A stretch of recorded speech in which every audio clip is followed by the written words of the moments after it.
Divorcing you was definitely the right choice.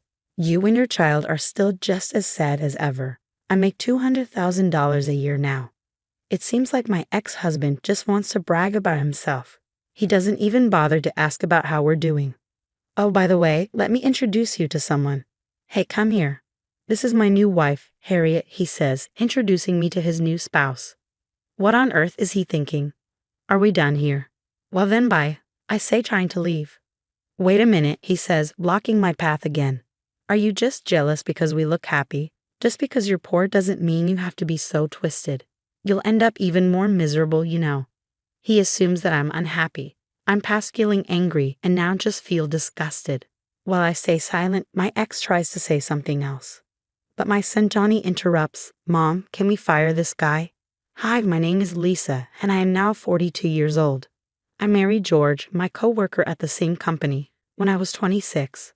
I continued to work after we got married but quit when I became pregnant. Later, our son Johnny was born. Now that Johnny has turned 7 and started elementary school, parenting has settled down a bit. I thought it might be time to start working outside the home again, so I talked to my husband about it. He agreed right away, almost like he was waiting for me to suggest it. He probably thinks it would help our household budget if I started working, but he's been rushing me about it. Have you found something yet? He asks. Not yet. I'm looking carefully, I reply. Just find something, he says, seeming to want me to work no matter what. When I mention looking for a part-time job, he suggests, if you're going to work, why not full-time? If that seems too much, it doesn't have to be 5 days a week. How about 3 days, 8 hours each? Johnny isn't completely independent just because he's in elementary school. He comes home early, you know. But my husband insists Johnny can go to after-school programs. Full-time 5 days a week would be best, he keeps recommending. He seems to want me to work long hours. I can't complain since I was the one who said I wanted to work. But I haven't worked in years, so I'm nervous. Ultimately, I'd like to get used to it gradually, even if I do work full-time. I feel bad about quitting if I find it too hard after trying. So for now, I've decided to work part-time, about 20 hours a week. My husband complained that full-time would be better right away, but he reluctantly agreed when I said I'd consider it if I could handle it. I didn't think he cares so much about our finances. I found him a bit nagging about my job search, but I was also pleased.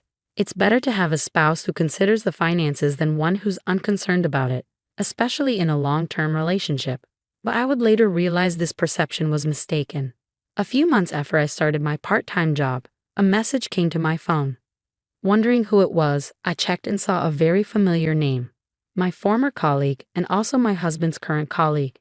I thought it had been a long time and casually read the message. Then I was so shocked by the content that I raised my voice. What? What does this mean? This must be a joke. The message said, long time no see. I saw your husband the other day looking very friendly with some woman. I thought he might be cheating, so I sent you this message. The message was informing me of my husband's affair. It even thoughtfully included pictures. I was deeply shaken. The person in the photograph was clearly my husband, and the woman he was arm in arm with was a stranger to me. Even if it was a woman I knew, being arm in arm like that would be totally wrong.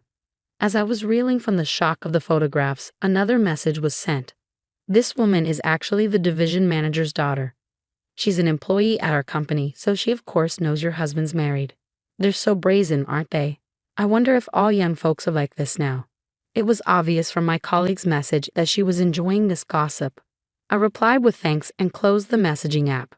I never thought my husband would cheat on me, but when I thought about it, many things started to make sense, especially how he had been pushing me to work hard even when I wasn't settled with childcare. He must have thought it would give him more time to cheat. And today, he's supposedly away on an overnight business trip. It's probably a lie to spend quality time with his mistress. The next day when my husband came home, I confronted him immediately. I knew that if we were going to divorce, I should keep a straight face and gather evidence, but I couldn't pretend everything was okay. What is this all about? I demanded, showing him the picture. My husband was taken aback for a moment but quickly recovered and defiantly responded, if you know, then it can't be helped. It's exactly as you see. I was surprised. I had expected some kind of excuse. The woman is the division manager's daughter, right? I asked. The division manager is destined to move up even higher in the company. You understand what I'm saying? To be blunt, I'd gain more from marrying this woman. It would guarantee my promotion. She's younger and prettier than you two, he said with a disdainful expression. I thought that if he cried and apologized, I wouldn't go as far as divorcing him because of our child Johnny. But this attitude of his, what was this? He didn't seem to feel guilty about cheating at all. He even brazenly compared me to his mistress, saying she was better than me. Was he really this kind of man? I was so disappointed. As I remained silent, he grew more confident and continued, "Well, that's how it is. I think we should divorce. It's a bit sooner than planned, but I was going to tell you eventually, so this is good timing." And so we divorced. After being told all that, I couldn't even pretend I didn't want to divorce. It was better for my mental health to quickly get the child support and divide the property and then divorce. He paid the child support at the amount I asked for, and he gave me almost all the property. Naturally, I got custody of Johnny. He was planning to marry the division manager's daughter. He seemed to feel that a little money was no big deal. When he left the house, he parted with the words, "Do your best to scrape by. Raising a child on a single income won't lead to wealth. Unlike you, I'm joining the ranks of the rich. The division manager's family is wealthy after all. We probably won't meet again, so struggle on at the bottom." Those were unbelievable words for a man who had a child of his own blood. I was relieved from the bottom of my heart to be rid of such a man. Although I felt relieved mentally, daily life was indeed hard. Even though I had received child support and property, I didn't have much savings, so I needed to work hard from now on. Working part-time alone just wasn't enough to get by. In the end, I had to quit my part-time job and started working full-time. I felt bad for Johnny, but after he finished elementary school, I had him go to after-school programs on his own. Unexpectedly, I found myself working full-time, and everything became challenging all at once. When I came home from my unfamiliar job, I had to do all the housework by myself. My life had completely changed from before. Time flew by as I was too busy every day. Before I knew it, 7 years had passed since my divorce. But no matter how busy I was, I adapted. Now that Johnny is in middle school, he can mostly take care of himself. I think he's grown into a very responsible boy compared to other boys his age, perhaps because I'm always so busy. He even does the cooking and laundry for me. Thanks to that, I've been free from housework and childcare. And for the past few years, I've had time for myself. Both my personal and working life are going very well. Now I can say it clearly, I'm certainly glad I broke up with that awful man. If I had continued to be married to him, I wouldn't have this life now.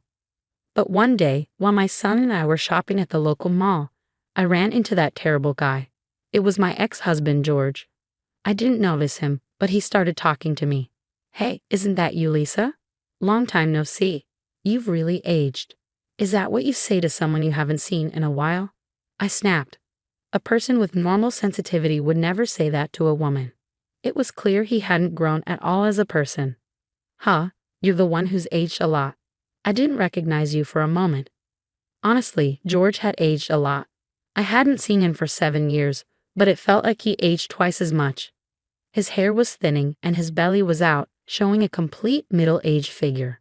I thought talking to my ex-husband was a waste of time, so I tried to walk away, saying, "Oh well, long time no see. But I don't really have anything to say to you. See you later." But he wouldn't let me go. He stood in my way and started talking nonsense. Hey, don't be so cold. The family is all together again. Let's catch up for a bit." I didn't want to hear anything about his life. If there was one thing I'd like to complain about, it was that he stopped paying child support a few years after our divorce. Child support is not my right but Johnny's right. The fact that he could talk so openly in front of Johnny, who was owed that money, made me irritated. But George didn't care about my mood at all. He started talking about his recent life, which I didn't want to hear. After our divorce, I remarried. I married the daughter of the manager who was in that picture with me. Oh, he's not a manager anymore. He's an executive now. And I got promoted to manager. I'm definitely winning now. To be honest, I didn't care how much George had been promoted. It had nothing to do with me, and I wasn't envious. All I thought was, why are you bragging about not paying child support even after being promoted? He's such a cheap man to not even pay a few $1,000s a month even though he's winning. And to rub it in even more, George continued his bragging. Breaking up with you was the right choice. You and your son still look poor. I make $200,000 a year. In the end, George just wanted to brag about himself. He didn't even try to hear about our lives. I thought that any normal parent would be curious about their child's life. But he didn't even talk to Johnny, who was standing right in front of him. He's really a terrible father.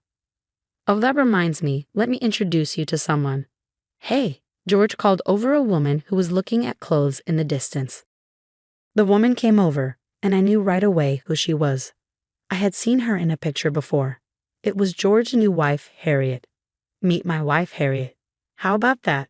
She's way more beautiful than you, isn't she? He said. What was he thinking? This woman stole my husband when we were married. I'm glad we're apart now. But back then, it was shocking, and I did resent it. I have no good impression of this woman at all.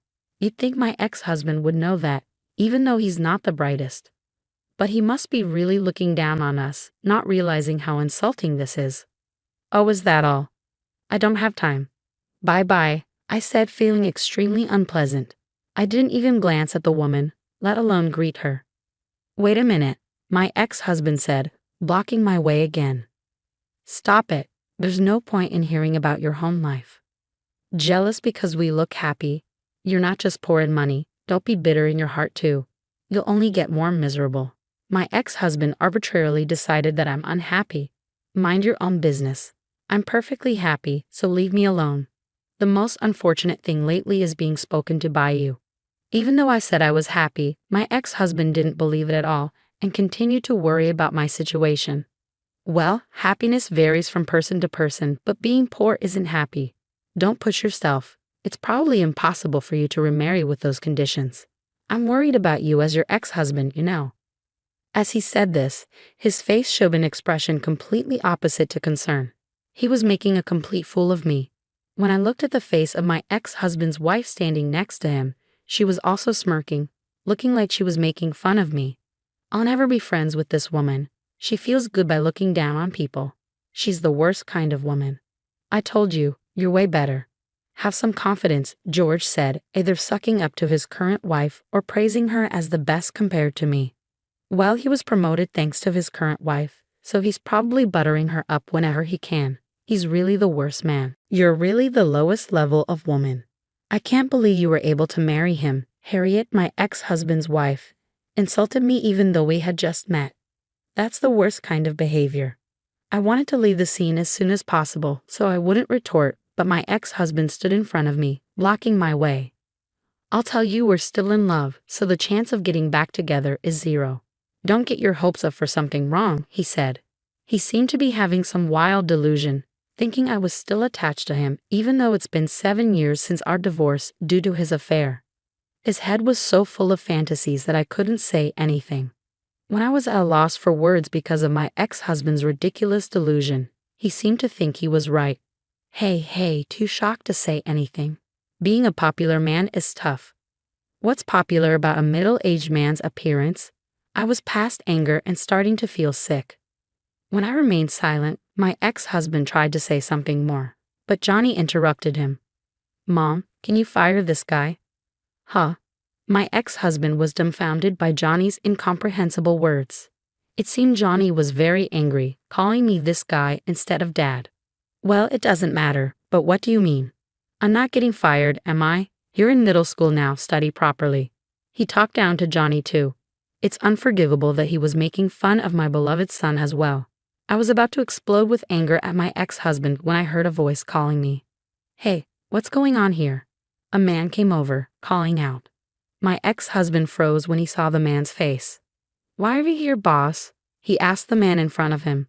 I'm just here shopping with my family. Are you saying I shouldn't be here? No, I'm sorry. I didn't mean it that way, but I was just wondering why you were talking to my ex-wife. Oh, that's natural. She's my current wife after all. What? Her? No, this is your wife, boss. I can't believe it. My ex-husband stammered. Actually, about 3 years ago, I remarried the CEO of my ex-husband's company. The CEO and I became close after my divorce when he approached me while I was shopping at the supermarket. Since I had previously worked at the same company as my ex-husband, I knew the CEO. The CEO knew that my ex-husband had an affair with the head of his department's daughter, leading to our divorce, and that he later married her. It seemed that the CEO was quite bitter about this as a fellow man, but he thought he couldn't meddle in an employee's private life until he saw me at the supermarket and impulsively spoke to me. I was very surprised since I knew the CEO, but I didn't think he would remember my face and name as just an ordinary employee. Perhaps he remembered me easily because I worked at the reception desk of the company. It seems your marriage didn't work out, but I'm sure you'll find someone better soon. CEO, I'm glad you remember me, but you don't have to worry about me. I'm fine. At that time, I had been divorced for less than a year, so I was somewhat putting on a brave face. But the CEO, with his vast life experience, saw right through my act and comforted me with kind words. Divorce takes more than 3 times the effort of marriage. Even if you divorce smoothly, it's tiring. I've never been divorced, but I felt utterly unmotivated when I lost my wife to death.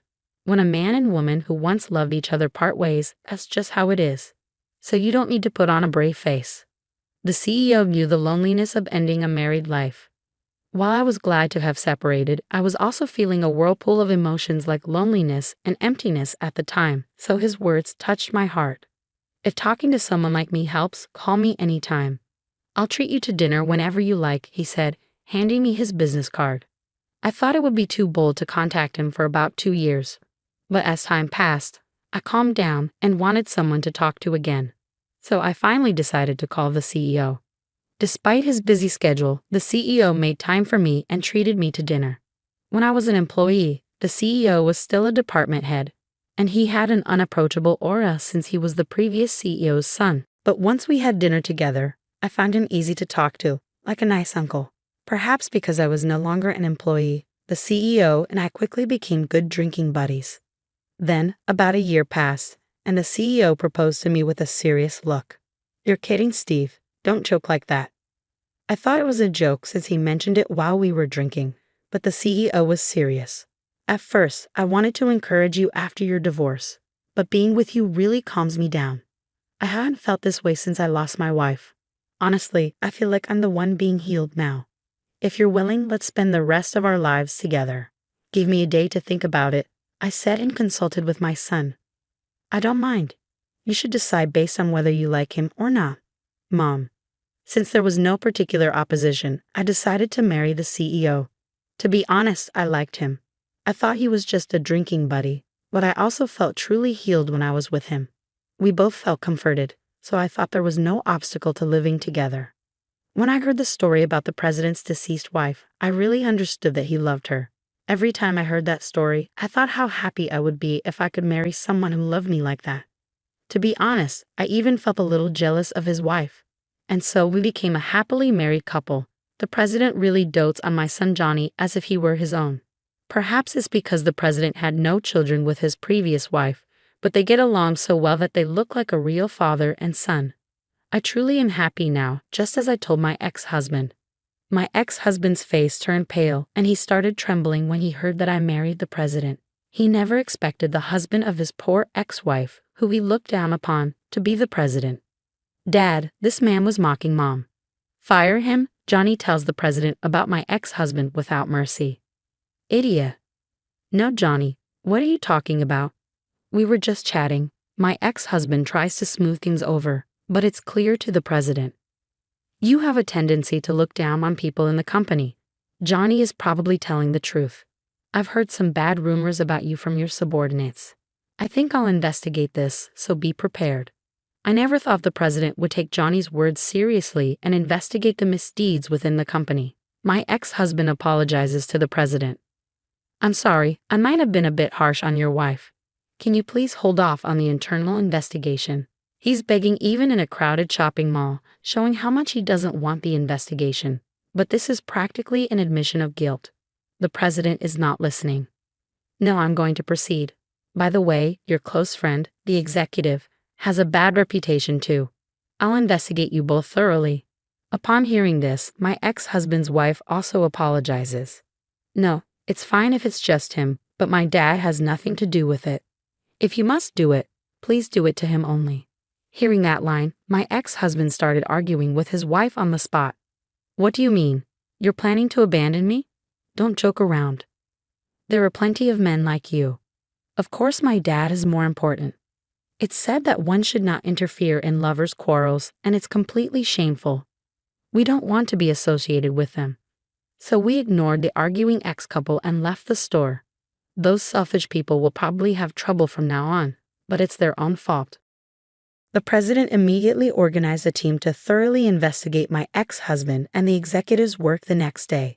All the things that came out: harassment of subordinates, countless verbal abuses, favoritism, and worst of all, forcing clients to entertain them. It was an astonishing number of incidents happening over many years. Abusing a strong position to demand entertainment is totally inappropriate in this day and age. This attitude of exploiting their position for personal gain is completely out of line. My ex-husband and the executive were demoted and sent to a branch office in Nebraska. They probably knew this would happen, so they apologized again and again in the shopping mall. This means they knew they were doing wrong. Knowing and doing it anyway makes it malicious. They'll probably never get promoted again. According to the president, they both ended up resigning from the company. They were probably afraid of retaliation from the employees they had harassed and were now ordinary workers. However, it didn't end with just quitting. They were sued by the employees they had harassed. Since they were disliked by almost all the employees, there was a lot of evidence, and they completely lost in court. They were charged with enormous compensation and ended up in debt. The ex-husband's wife, whose family became poor, seems to have blamed her husband, and their marriage turned sour. They ended up divorcing soon after. Every day they argued, and the ex-husband took it out on his wife. So she might even sue him for damages, and the situation could become a legal quagmire. Seeing the downfall of my ex-husband makes me realize that it's best to live honestly and sincerely in this world. I was able to conceive a child with the president. I'm 42, so it's a late childbirth, but a healthy baby was born, so I'm relieved. Johnny seems very happy to become a big brother and takes good care of the baby, even feeding the baby milk every day. Steve is talking ahead of time, hoping that Johnny will grow up and help build the company. We're both getting older, so raising a child will be hard, but the fear flies away when I look at the baby's sleeping face. Thank you for being born. Mom's gonna work hard, I think, as I face the day.